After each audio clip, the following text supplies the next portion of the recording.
구약의 말씀은 욥기 38장 1절에서 7절입니다. 그때 여호와께서 폭풍우 가운데서 욥에게 말씀하여 이르시되 무지한 말로 생각을 어둡게 하는 자가 누구냐? 너는 대장부처럼 허리를 묶고 내가 내게 묻는 것을 대답할지니라. 내가 땅에 기초를 놓을 때에 내가 어디에 있었느냐? 내가 깨달아 알았거든 말할지니라. 누가 그것의 도량법을 정하였는지, 누가 그 줄을 그것의 위에 띄었는지 내가 아느냐? 그것의 주추는 무엇 위에 세웠으며 그 모퉁이 돌을 누가 놓았느냐? 그때의 새벽별들이 기뻐 노래하며 하나님의 아들들이 다 기뻐 소리를 질렀느니라. 아멘. 서신서의 말씀은 히브리서 5장 7절로 10절입니다.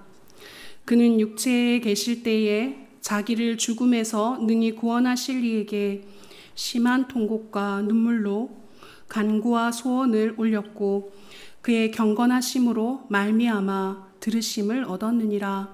그가 아들이시면서도 받으신 고난으로 순종함을 배워서 온전하게 되셨은즉 자기에게 순종하는 모든 자에게 영원한 구원의 근원이 되시고 하나님께 멜기세덱의 반차를 따른 대제사장이라 칭하심을 받으셨느니라. 아멘. 복음서의 말씀은 마가복음 10장 35절에서 45절입니다. 세베대의 아들 야고보와 요한이 주께 나와 여짜오되 선생님이여 무엇이든지 우리가 구하는 바를 우리에게 하여 주시기를 원하옵나이다. 이르시되 너희에게 무엇을 하여 주기를 원하느냐? 여짜오되 주의 영광 중에서 하나는 주의 우편에 하나는 좌편에 앉게 하여 주옵소서. 예수께서 이르시되 너희는 너희가 구하는 것을 알지 못하는도다. 내가 마시는 잔을 너희가 마실 수 있으며 내가 받는 세례를 너희가 받을 수 있느냐? 그들이 말하되 할 수 있나이다. 예수께서 이르시되 너희는 내가 마시는 잔을 마시며 내가 받는 세례를 받으려니와 내 좌우편에 앉는 것은 내가 줄 것이 아니라 누구를 위하여 준비되었든지 그들이 얻을 것이니라. 열 제자가 듣고 야고보와 요한에 대하여 화를 내거늘 예수께서 불러다가 이르시되 이방인의 집권자들이 그들을 임의로 주관하고 그 고관들이 그들에게 권세를 부리는 줄을 너희가 알거니와 너희 중에는 그렇지 않을지니 너희 중에 누구든지 크고자 하는 자는 섬기는 자가 되고 너희 중에 누구든지 으뜸이 되고자 하는 자는 모든 사람의 종이 되어야 하리라. 인자가 온 것은 섬김을 받으려 함이 아니라 도리어 섬기려 하고 자기 목숨을 많은 사람의 대속물로 주려 함이니라. 아멘. 주님의 말씀입니다. 말은 곧 그 사람이다 라는 말이 있습니다. 말을 들으면 그 사람을 알 수 있다 그런 뜻인데 마치 화장을 하듯이 그럴듯하게 꾸며진 말도 그러나 그 말하는 사람의 내면이 허약하면 이내 그 말의 화장이 벗겨지고 맙니다.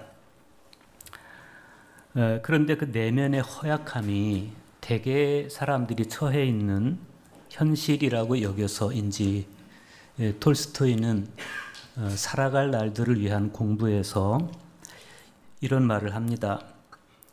말하고 싶을 때마다 입을 다물고 생각하라. 하고자 했던 말이 말할 가치가 있는 것인가? 어리석은 자에게 침묵은 최선의 대답이다. 가슴에 새겨지는 금언입니다. 예수님은 우리 삶의 지평을 하늘로 확대시켜 주셨습니다.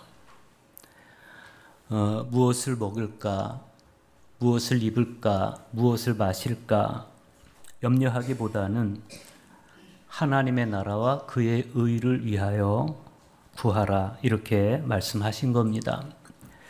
그런데 대개 사람들의 내면이 옹졸해서 주님을 따라서 시선을 하늘로 들고 살기보다는 여전히 현실의 벽 안에 갇혀 있고 입는 것, 먹는 것, 마시는 것에 갇혀버려 있는 그런 우리의 모습입니다.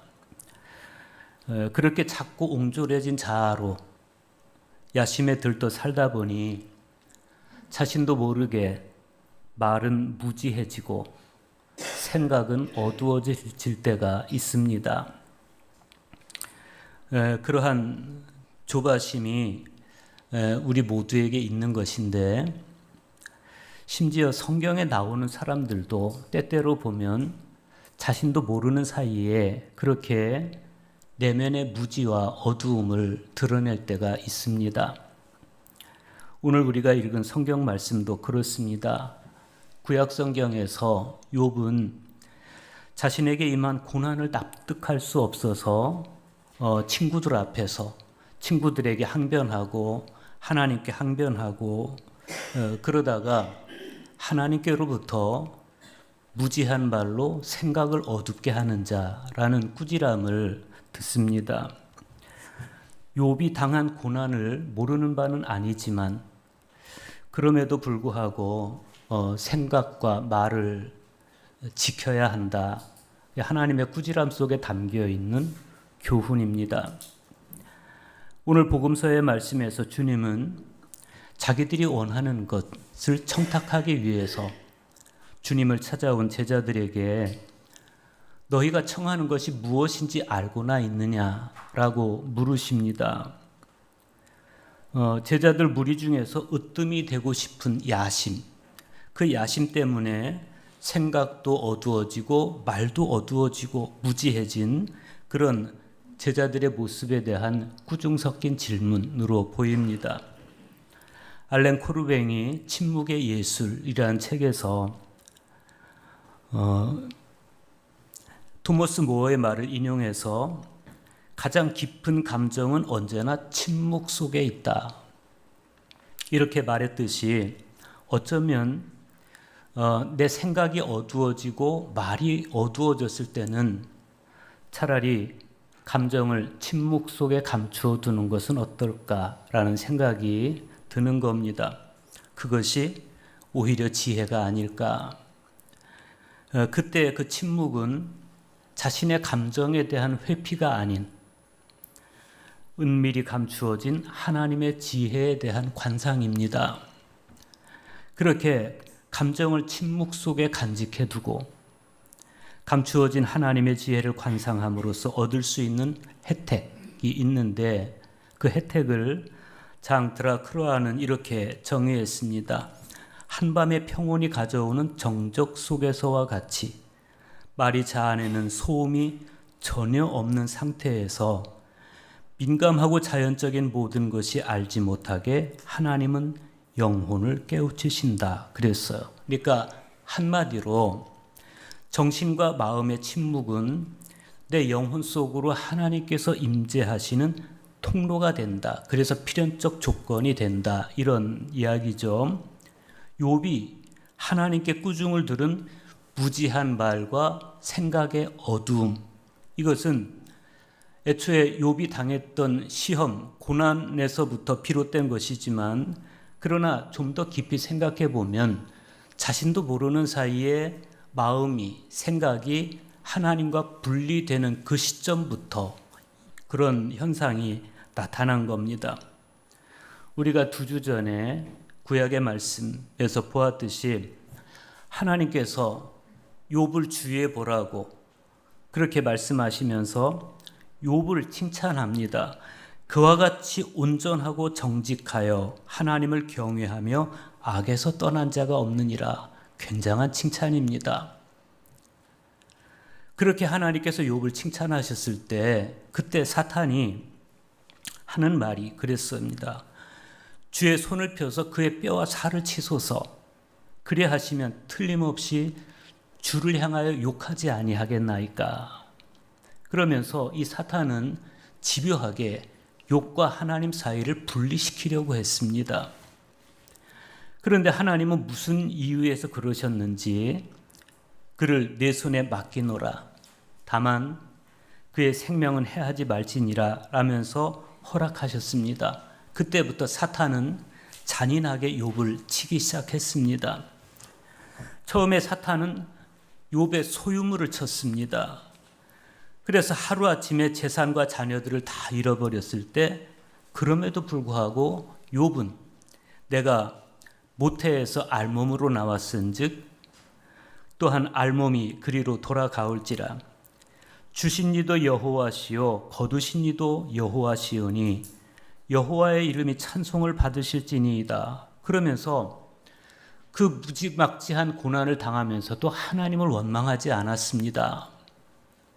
그런데 사탄이 거기서 멈추질 않았습니다. 사탄은 하나님께 이번에는 욥의 살과 뼈를 치십시오 라고 주문했고, 기어코 하나님께 조건부 허락을 받은 이 사탄이 욥을 쳐서 발바닥부터 정수리까지 종기가 나게 합니다. 욥의 아내는 욥에게 당신이 그래도 자기의 온전함을 굳건하게 지킬 거냐고 차라리 하나님을 욕하고 죽으라고 퍼붓습니다. 그런데 그래도 욥은 우리가 하나님께 복을 받았은즉 화도 받지 않겠느냐 그러면서 입술로 범죄하지 않았습니다. 그런데 친구들이 찾아와서 욥과 토론을 벌이기 시작합니다. 어느 시점부터 욥이 조금씩 마음의 평정을 잃어가기 시작하는 모습이 성경에 나타납니다. 친구들 앞에서 욥이 어느 순간 자기 생일을 저주해요. 내가 난 날이 멸망당하였더라면, 산의 아이를 배웠다 하던 그 밤도 그러하였더라면, 그날이 캄캄하였더라면, 하나님이 위에서 돌아보지 않으셨더라면, 빛도 그날을 비추지 않으셨더라면, 그러면서 자기가 태어난 날이 저주스럽다는 거예요.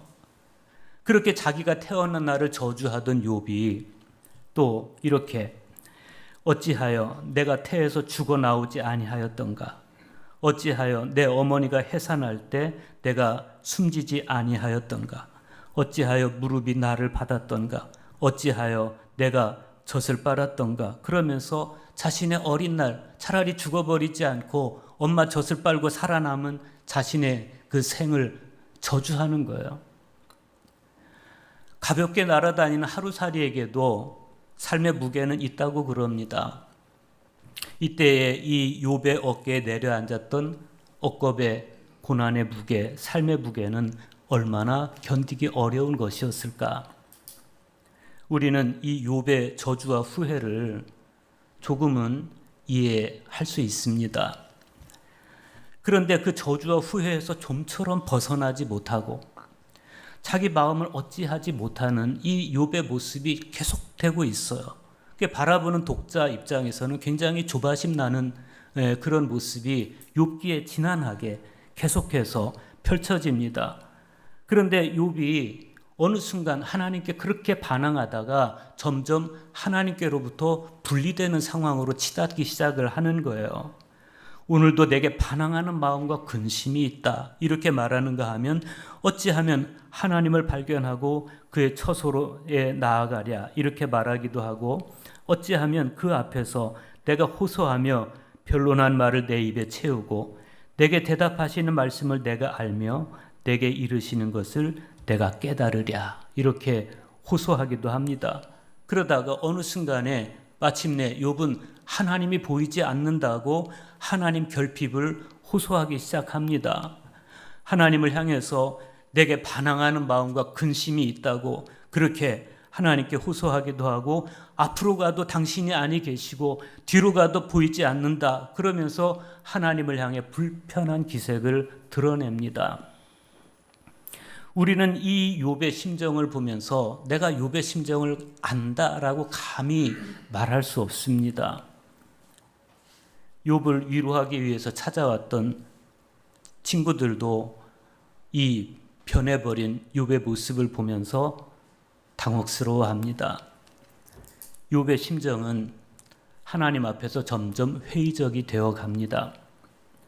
수긍하기보다는 질문이 많아지기 시작했고, 수긍한다고 해도 그 몸과 마음에 입혀진 상처에서 벗어나지 못하는 그런 모습입니다.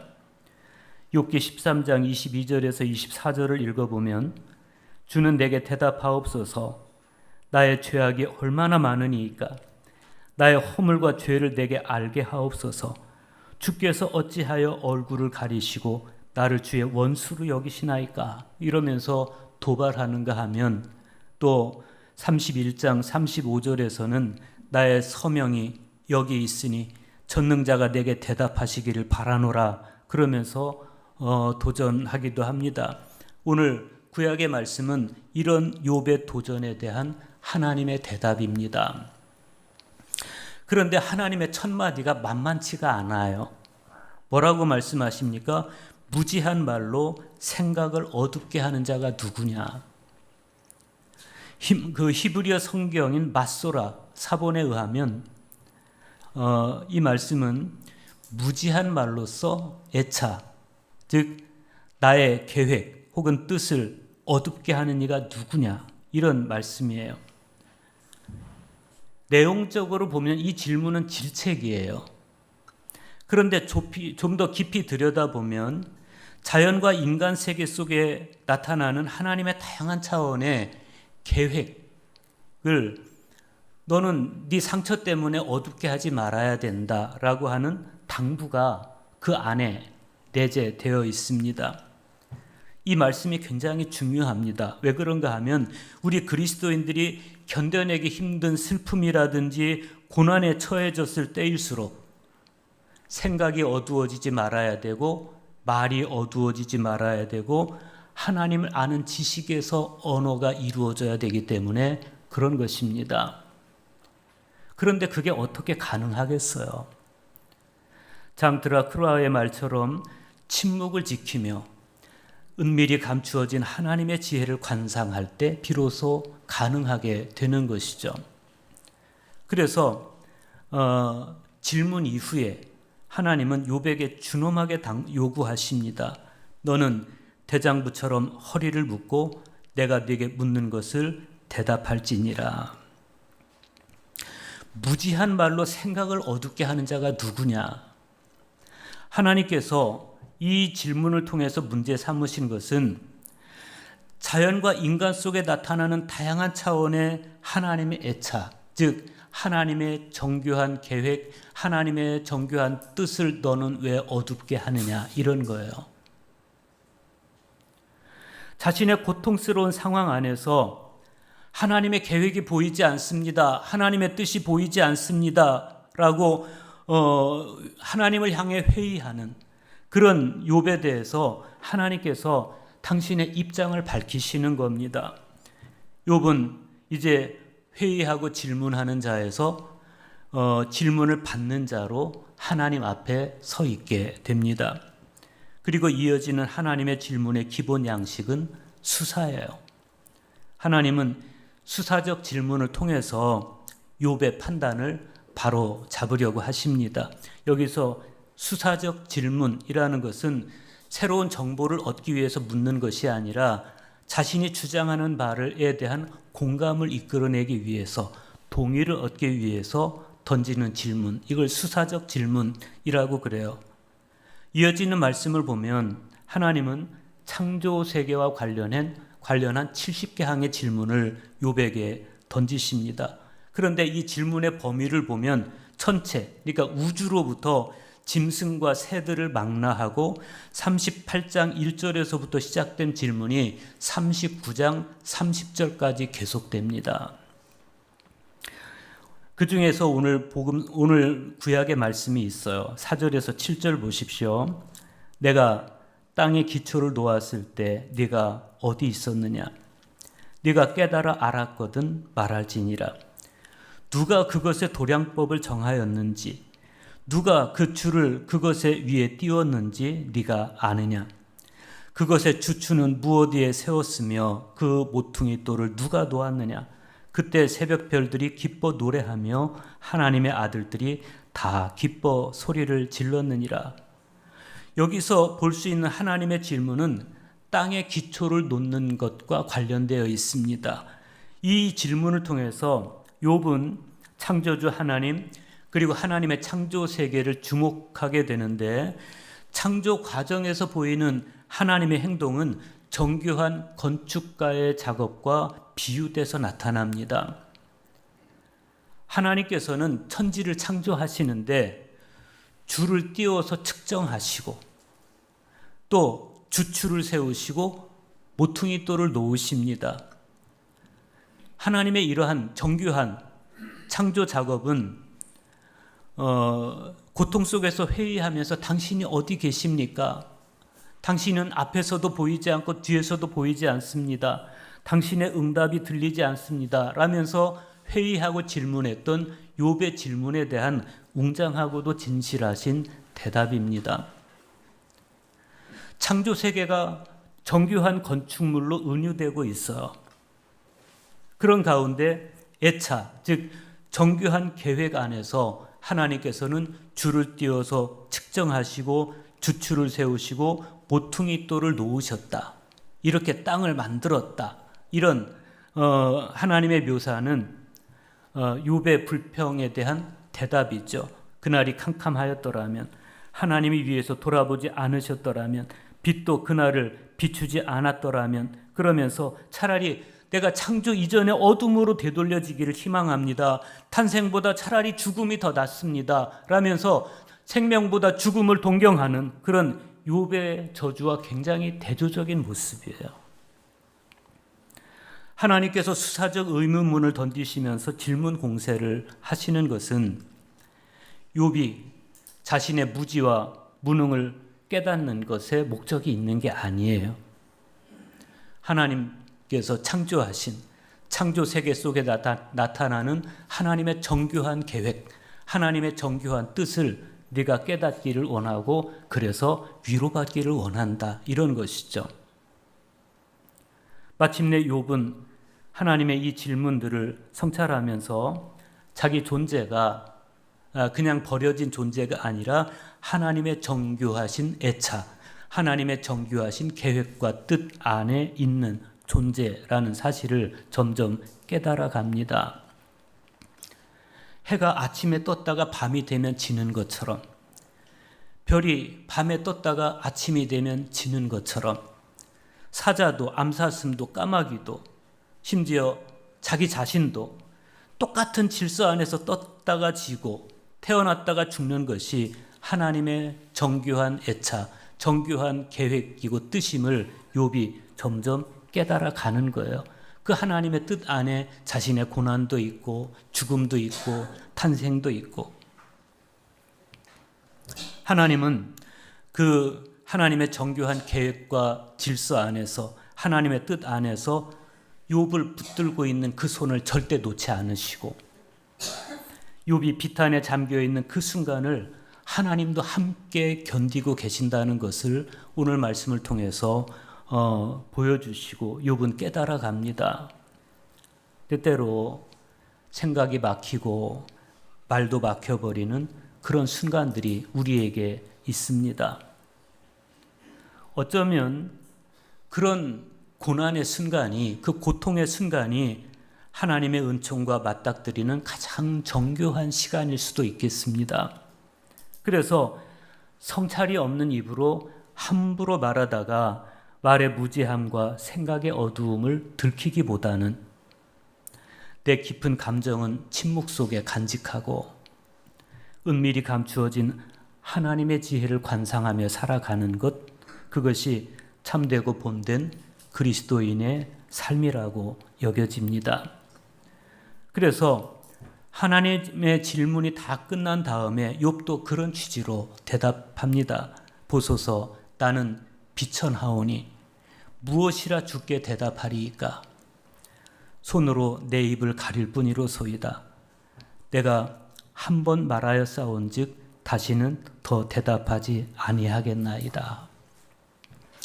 무지한 말과 어두워진 생각으로 감히 이제는 말하지 않겠습니다. 그런 것이죠. 히브리서 기자는 히브리서 5장 7절로부터 10절에서 예수님을 보여줍니다.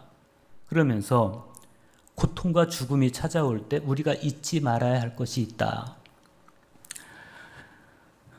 히브리서 5장 7절에서 10절 보십시오. 그는 육체에 계실 때 자기를 죽음에서 능히 구원하실 이에게 심한 통곡과 눈물로 간구와 소원을 올렸고 그의 경건하심으로 말미암아 들으심을 얻었느니라.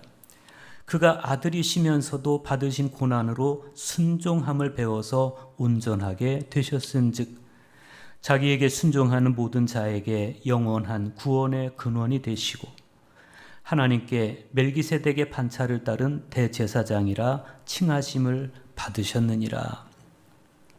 예수님은 하나님의 아들이셨습니다. 그런데 그럼에도 불구하고 아직 사람일 적에 당신을 죽음에서 구원해 주실 수 있는 성부 하나님을 향해서 심한 통곡과 눈물로 살려주시기를 간구했다는 거예요. 여러분, 아프면 울고 또 살고 싶다고 발버둥 치는 것, 그것은 육체를 입고 살아가는 모든 사람들에게 너무 당연한 겁니다. 왜냐하면 우리도 예수님과 똑같은 시험을 예수님도 우리와 똑같은 시험을 당했을 때 예수님도 그렇게 하셨다는 거예요. 히브리서 저자에 따르면 예수님도 심한 통곡과 눈물로 하나님께 호소했다. 그런데 그 시험의 순간들을 지나면서 예수님은 끝까지 당신 뜻을 고집하지 않았어요. 당신의 생각을 고집하지 않았어요. 오히려 고난을 통해서 순종을 배우셨습니다. 그래서 그 결과는 온전함이었고 예수님의 그 온전함, 고난을 통해 배운 순종의 온전함, 그 온전함은 우리 그리스도인들이 때때로 고난을 당할 때 그 고난 속에서 아주 주저앉아 버리지 않고 그 고난 속에서 배워야 할 순종이 있다는 사실을 우리에게 가르쳐 줍니다. 그게 뭐겠어요? 고난 속에서 배워야 할 순종. 주님께서 당신에게 다가온 죽음이 아프다고 멀리 지나가게 해달라고 통곡하다가 그러나 당신 죽음을 통해서 살려야 할 사람들, 그게 하나님의 뜻임을, 하나님의 정교한 애차, 그게 하나님의 정교한 계획임을 깨닫고 오히려 당신이 구원할, 당신 죽음을 통해 구원해야 될 사람들을 돌아보시면서 그들을 위한 죽음에 순종하신 것, 그것이 바로 우리가 배워야 할 순종인 것입니다. 하나님이 욥의 고난 속에서, 욥의 고통 속에서 하나님과 하나였듯이, 욥과 하나였듯이 예수님이 인류의 죽음에서 우리와 하나였듯이 우리 또한 형제를 나와 타자가 아닌 또 하나의 나임을 깨달아서 사랑하는 것, 그것이 우리가 배우고 감당해야 할 순종이라는 것입니다. 오늘 복음서의 말씀은 죽음을 향해 걸어가시는 예수님의 일행 가운데 있었던 대화를 우리에게 보여줍니다. 예루살렘을 향해 가는 길 위에서 세베대의 아들 야고보와 요한이 예수님께 찾아와서 청탁을 해요. 선생님이여, 무엇이든지 우리가 구하는 바를 우리에게 하여 주시기를 원하옵나이다. 지금 이 야고보도 요한도 정작 예루살렘에서 자기들을 기다리고 있는 게 뭔지를 몰라요. 예루살렘에서 무엇이 기다리고 있습니까? 자기 스승이 비참하게 죽는 미래가 기다리고 있습니다. 그런데 몰라요. 예루살렘에 가면 우리 스승은 왕이 되고 우리는 내각의 높은 자리를 차지할 것으로 잔뜩 기대에 들떠 있습니다. 그래서 예수님께서 내가 너에게 뭘 해주기를 원하느냐라고 물으실 때 그때 야고보와 요한이 하는 대답이 주님의 영광 중에서, 그러니까 당신이 왕이 됐을 때, 임금이 됐을 때 우리 중 하나는 주의 우편에 하나는 좌편에 있게 해주십시오. 내각의 가장 높은 자리에 우리를 세워주십시오. 여기서 야고보와 요한이 말하는 우리는 모든 제자들을 아우르는 우리가 아니에요. 여기서 말하는 우리는 그냥 야고보와 자기 동생 요한이죠. 아주 정치적이고 이기적인 우리입니다. 예수님의 대답에 연민이 배어 있습니다. 너희는 너희가 구하는 것을 알지 못하는도다. 내가 마시는 잔을 너희가 마실 수 있으며 내가 받는 세례를 너희가 받을 수 있느냐.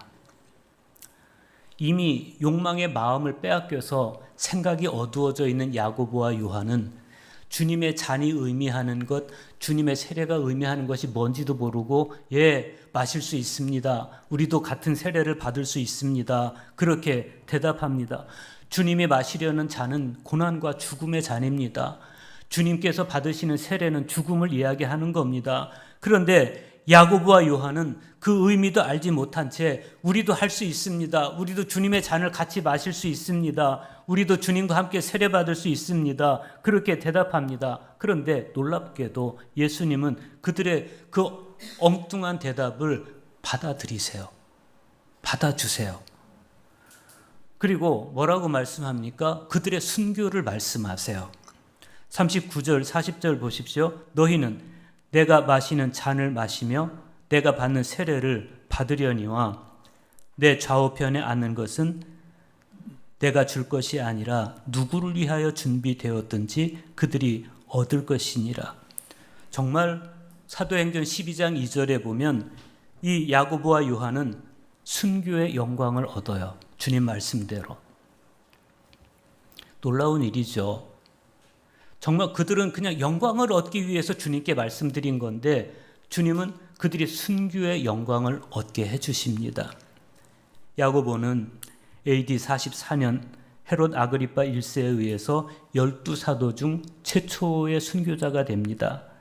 그래서 주님의 잔과 세례에 동참하는 영광을 얻게 되고 사도 요한은 비록 순교의 증거는 없지만 반모섬으로 추방당함으로써 주님의 순환에 참여하고 모진 육체적 고난을 수없이 당함으로써 예수님께서 남겨놓으신 마지막 잔을 자기도 마십니다. 그들은 무지한 가운데 말했고 어두운 생각 속에서 말했지만 그러나 주님은 그들의 무지한 말도 소중하게 받아들여서 고난과 죽음에 순종하는 영광을 허락해 주십니다. 예수님께서 이렇게 말씀하세요. 이방의 집권자들이 그들을 임의로 주관하고 그 고관들이 그들에게 권세를 부리는 줄을 너희가 알거니와 너희 중에는 그렇지 않을지니 너희 중에 누구든지 크고자 하는 자는 너희를 섬기는 자가 되고 너희 중에 누구든지 으뜸이 되고자 하는 자는 모든 사람의 종이 되어야 하리라. 인자가 온 것은 섬김을 받으려 함이 아니라 도리어 섬기려 하고 자기 목숨을 많은 사람의 대속물로 주려 함이니라. 세상의 집권자들은 사람을 지배하고 사람들에게 군림하는 것을 성공이라고 생각합니다. 그런데 주님은 뭐라고 말씀하십니까? 너희는 그렇지 않을지니 너희 중에는 그렇지 않을지니 너희는 그러면 안 된다. 그리스도인은 그러면 안 된다. 무지한 말과 어두운 생각에 겨워서 세상 사람들과 동일한 걸음을 걷는 것이 아니고 침묵 속에 하나님의 지혜를 관상하고 경건함 속에서 하나님의 뜻을 깨닫고 순종함을 배워서 온전함에 이르는 그러한 우리 모두가 될 수 있기를 간절히 축복합니다.